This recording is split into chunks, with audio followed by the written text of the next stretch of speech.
want your chairs now, or you Yeah, let's have the chairs come let's up. go ahead. If we could get the chairs, and then the committee members next to the chairs. Right here? Yeah, just come on up. Yeah, we'll come on up the chairs and. Mr. Bean, Ms. Toller, you guys, and Ms. Connery, if you guys would definitely fill it. Thank you.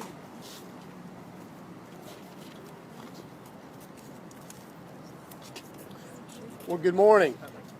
Good morning. So thank you all for coming out here today. A little bit about how we got here, and then and we'll run through kind of the presentation today, and then at the end of that we'll be able to answer a few questions. But back late summer of 2015, we decided inside the sheriff's office that we needed a vehicle, we needed an opportunity for people in the community to kind of speak into JSO and help us set the direction of JSO moving forward. So we had the idea, we had the basic framework of what we wanted to do, but we needed someone in the community to help spearhead that for us.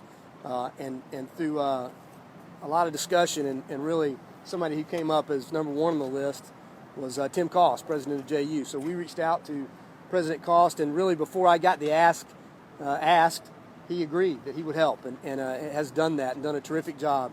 So we agreed, and as we talked about the format, we would establish 4 committees.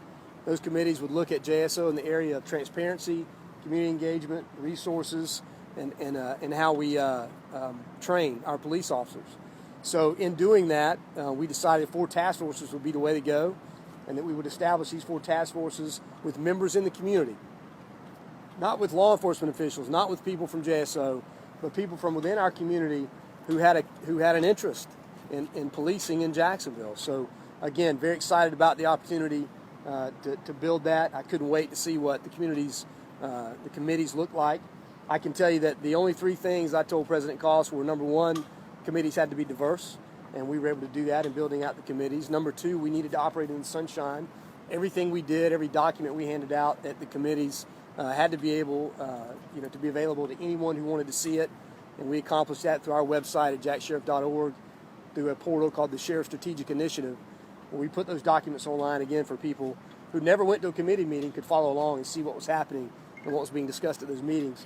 And then lastly, which is why we're here today, we needed a set of solid recommendations from each committee, things that we could address moving forward. Either, hey, we're going to address it a couple of ways. We will either say that, look, we've already begun this, since the task forces began, or B, we'll implement this on this date, or C, we can't do this now because of this reason. But again, address each individual recommendation that the committees have set forth. So as of yet, I have not seen the final reports, and that's why we're here today. President Cost is going to present those to us, and then we will move forward, and we'll talk about that in just a minute. So listen, before we get started, I want to thank the chairs for their hard work. I mean, we have hundreds of hours of work from people in this community who have full-time jobs, who have stepped up to do this. Susan Toller with Blue Cross led the Community Engagement Committee. She's the Executive Director of the Blue Cross Foundation. In the Resource Task Force is Jim Casey. Jim is the Vice President of Asset Protection for Steinmart and also retired Special Agent with the local FBI here. The Training Task Force, chaired by Dan Bean, who's the Managing Partner of Holland & Knight. And then the Transparency Task Force, which was chaired by Wayne Young, Director of Government Affairs with JA, and I know Wayne just came up. So listen, I can't thank you guys enough for the hard work and dedication you put into this. This is it was a heavy lift for everybody across the board, and we couldn't have done it without the chairs, coordinating and leading this effort. So I really appreciate that. So with that, I am going to turn it over to President Cost for a few comments, and then we will come back together and talk about the move forward. President Cost? Sheriff. Thank you. Thank you all for coming this morning. I'll keep my remarks brief, but it's an important day for the community, I think, in terms of the support for JSO and support for our sheriff. Let me reiterate something that he just said. The 4 task force chairpersons behind you did incredible work, hard work, hundreds and hundreds of hours out in the sunshine, in the open, and we believe they met with over 50 committee members of their own, at least 30 times, for nearly 1,000 hours over the last 12 months. Right? This was not a cosmetic undertaking. They took this very seriously. And I want to offer my personal thanks to these 4 task force chairs. My role, as asked for by the sheriff, was could we keep this on track? Could we keep the report concise, actionable, something that he could take along with the law enforcement professionals, not us general citizens, and look at it as something perhaps he could make some improvements from. These 4 committees behind me, they talked to other cities, everyone from Austin to Boston and back. They looked at every single event that was happening in the country. And if I can add a personal remark, over the course of the last 13 months, these 50 community leaders led by the 4 people behind me, we looked at law enforcement through a different lens than we ever had before. It's one thing to read it in the paper, pick it up on your iPad, and see there was a shooting somewhere, or a tasing, or a body camera, or an assault. It's a very different undertaking for all of us lay people, citizens, community leaders to do it knowing we have a different responsibility to hopefully provide some input to this terrific sheriff and what he's doing. And I'll tell you, the one thing that came out of this, the bottom line from the 4 of us and me, huge respect for the JSO, for all the men and women who work there, and appreciation and respect for the work and the dedication of this sheriff, the Honorable Mike Williams. We didn't set out looking for any answer. We set out to see if we could help in some way. So as of today, this is the only copy of this today, but in a matter of hours, I'm told this is going to be posted. We're proud of the work of this report.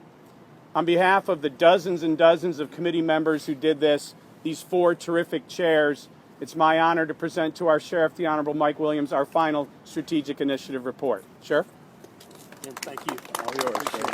I have that. Thank you. You want to stand for a picture? Sure. All right.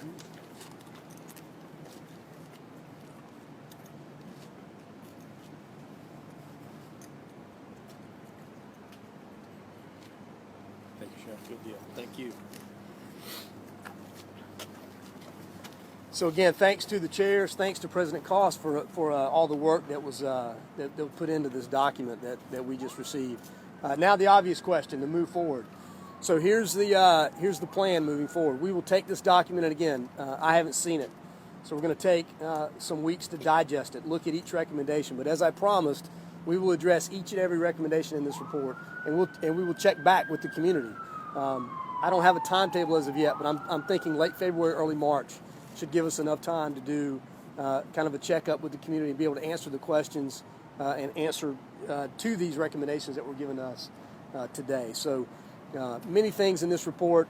Again, I've heard some highlights coming out of it. We didn't stop working when the task forces began to work. So many of the recommendations in this report have been implemented prior to the report coming out. And again, not because of the report, but because we were just obviously continuing to push forward and continue to work. So, as we dig into this, we'll be able to give a solid report out to the community in a few weeks about the direction of accomplishing what's in this report. So again, I can't thank enough the chairs and the committees that worked so many hours, as President Koss said, on producing this document, and I'm looking forward to getting to work. So listen, with that, we'll be glad to answer a couple questions. Can you highlight, I guess, President Croft, can you highlight what you found in this report? Give us a brief synopsis, since we haven't had a chance to read it yet. Is that to me, Jim? No, Or, it's for the Thank you. The question is, can we highlight what we found in this? We used I'm going to ask the chairs to come forward because the one thing I agreed to do as the chair of chairs is not pre-position what it is they found. So I'll ask each of the chairs if they don't mind taking just a moment, since their work is here, and much of it is already online. The final report is not.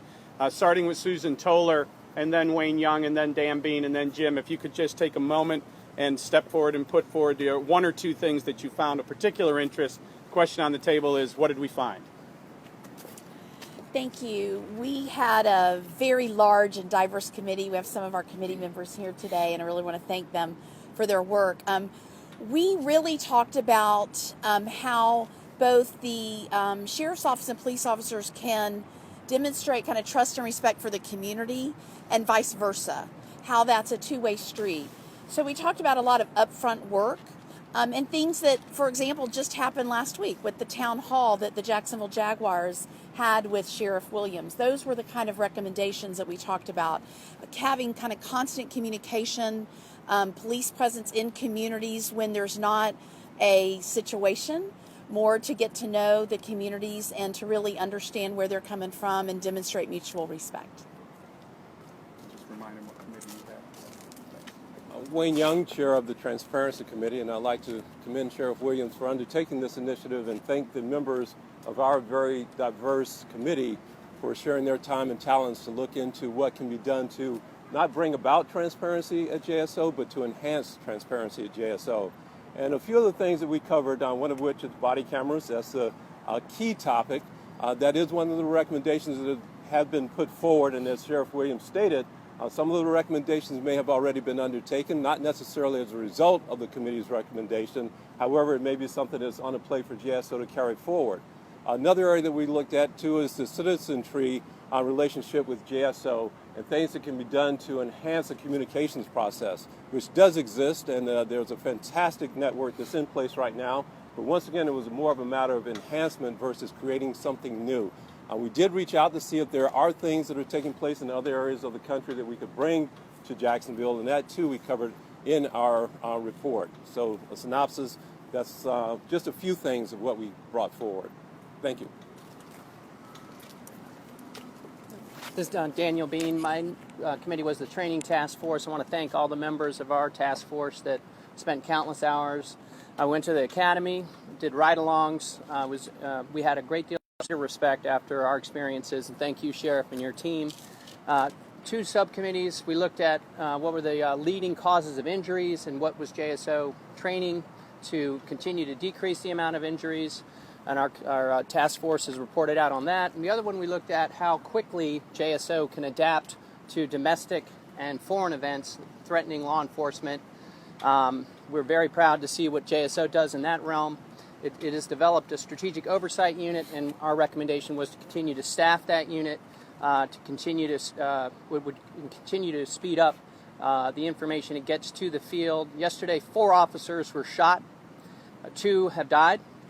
And that is a new threat, again, that is an increasing threat for our law enforcement agencies and how quickly JSO will adapt to protect its officers. And that's what the Strategic Oversight Unit is going to continue to work to do. So thank you, Sheriff, and we have a great... Thank you. Honored to chair this committee.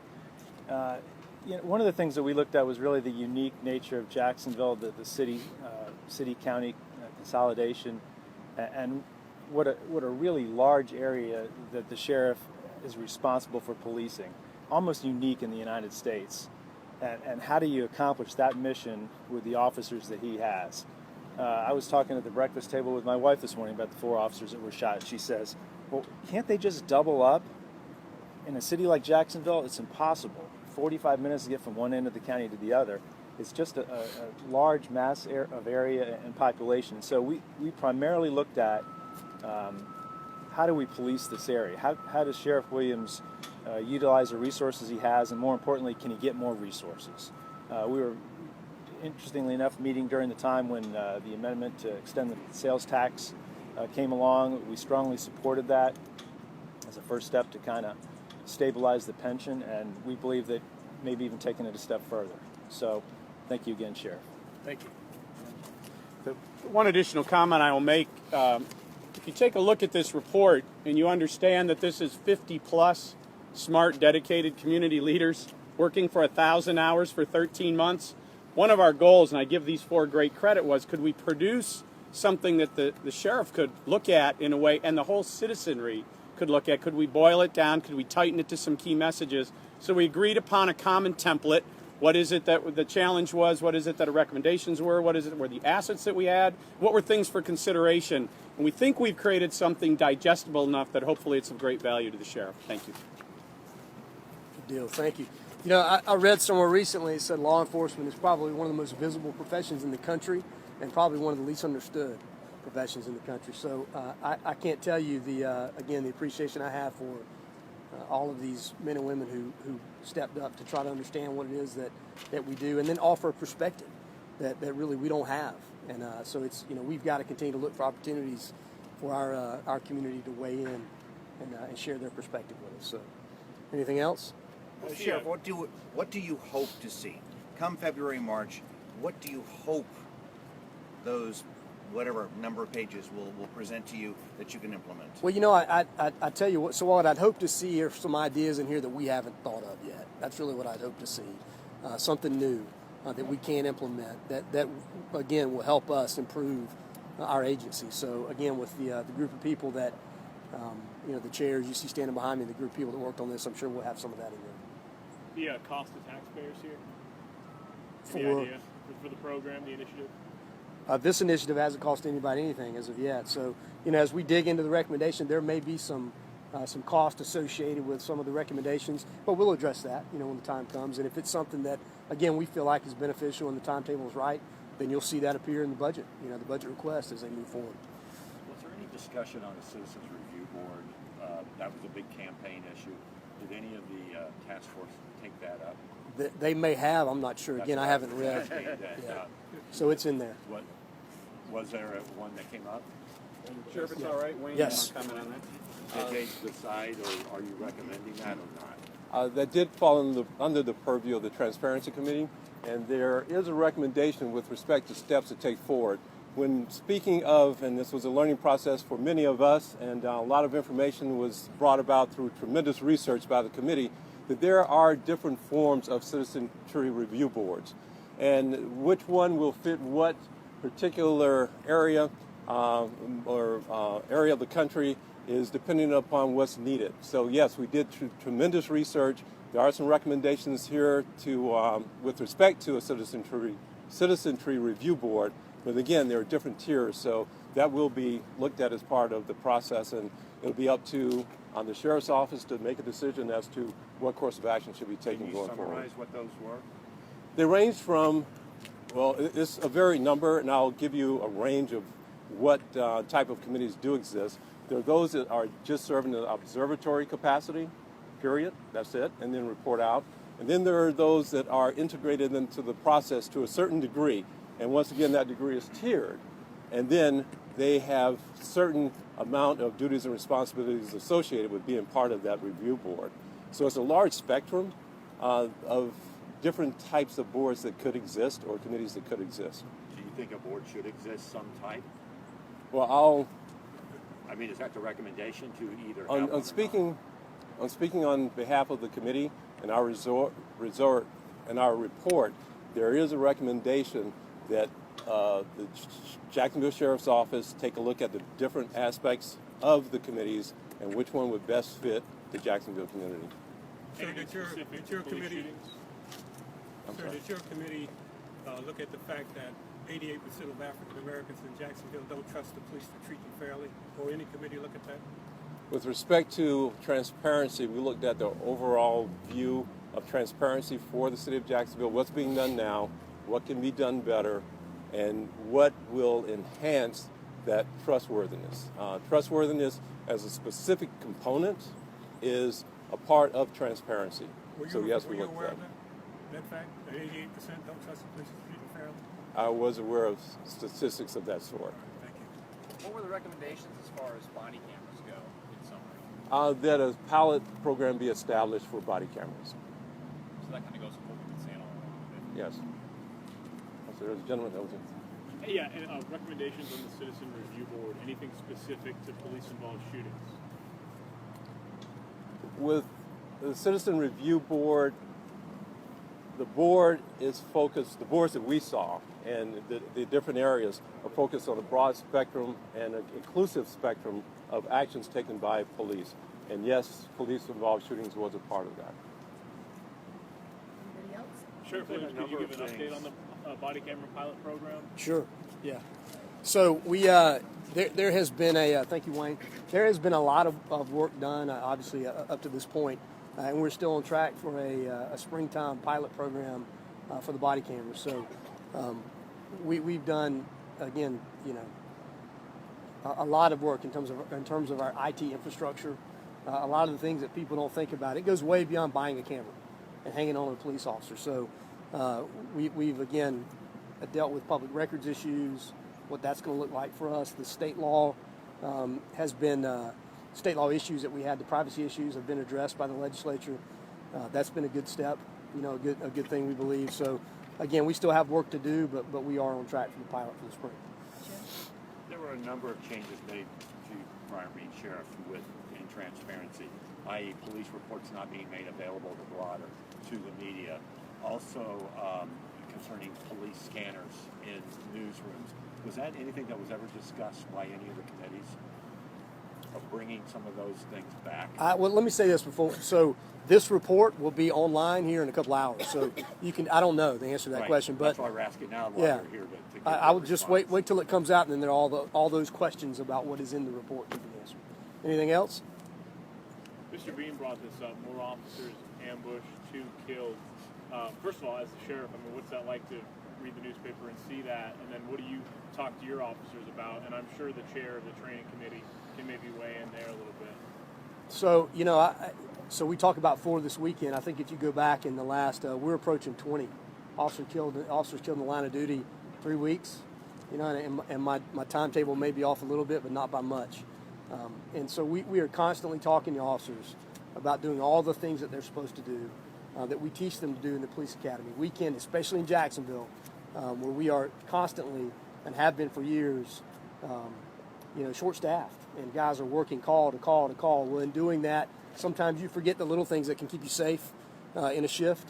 And so we do a lot in terms of our first-line supervision, all the way up the chain of command to remind officers to wait for their backup, do those little things that help keep each other safe.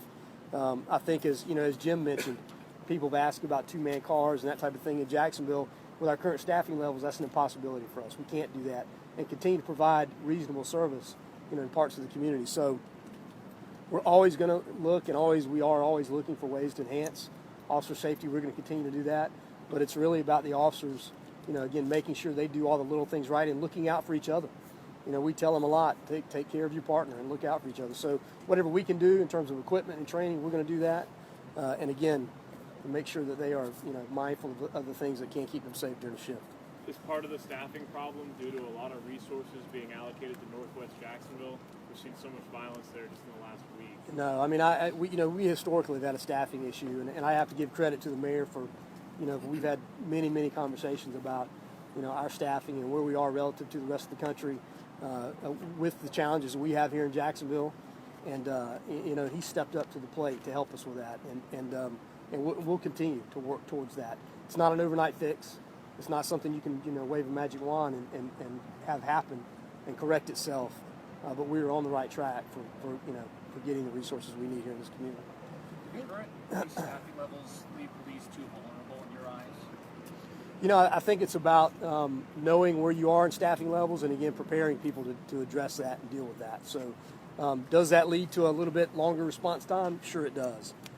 Those are things that you have to kind of accept when you have staffing levels at current level, and again, when you're asking officers, take extra time, make sure you wait on your backup to arrive. Again, these things sound simple, but they are incredibly important when it comes to, officer safety and keeping officers safe, day in and day out. So just things that we will continue to look at and address. In addition to this initiative, we understand that JSO is also using the help of John Jay College in New York. Any update there? Yeah, we're going to do at another time, we are going to do an update for everybody on that. We've had a lot of great cooperation from John Jay. We've gotten a lot of great, ideas and things from them, and have been able to implement some of those. And so we will coming up do do kind of a rollout of where we are now. And again, remember, that was that's us kind of planting the seeds for some long-term success in the reduction of violence in this community. Doesn't help last weekend, won't help this next weekend, but it will help down the road, which is, again, what we need to do is kind of build that foundation to be able to get us ahead of this challenge, that we've wrestled with forever. So, Sheriff, we've had a lot of killings in the black community recently, and the word is going out to the community to speak up, not to be quiet. And but we know that the 2 biggest organizations with no snitch policy is the police and the mafia. So what are you doing in in your community, in your police community, to get your police officers to speak up? to help So them? let me address the first half of that first. So we had, as you know, a tragic shooting last week. Two tragic, and we had a lot of support from the community. We really did. We had eyewitnesses come forward. We had lots of people come forward and told us just what little bit of information they may have known. And obviously, we always need more. We always need more people to reach out and do that. And so that led us to be able to, make great strides in the case up to this point. So, I want to thank the community for that. I think it speaks to us being out trying to build a relationship, a day-to-day working relationship with the community that we have to do in order to get ahead of the violence issue in Jacksonville. To speak to the other part of that, we also have to take care of our own house. When we have officers who don't act appropriately, we have to address that. And I can tell you that since I've been in office, I know that we have a good track record of addressing officer misconduct and being transparent about that and taking appropriate steps with that. I think that goes a long way in building that relationship in the community. So we're going to continue to do that. Last question, please. Thank you. All right, thank you guys for coming out. I appreciate it.